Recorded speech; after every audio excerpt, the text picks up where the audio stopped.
So ito na mga ngayon mga idol,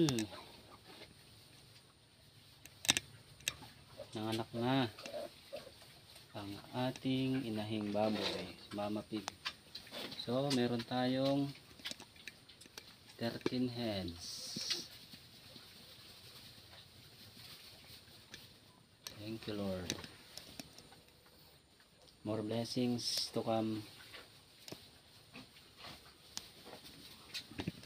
Ayan o. Dami nila mga idol. 13. Kala ko mga 10 lang. Kasi dati siyam, 8, ganun lang ang anak niya. Ngayon 13, 13. So ayan o, malalaki. Meron din namang maliliit pero hindi gaano. So more blessings to come. Thank you Lord.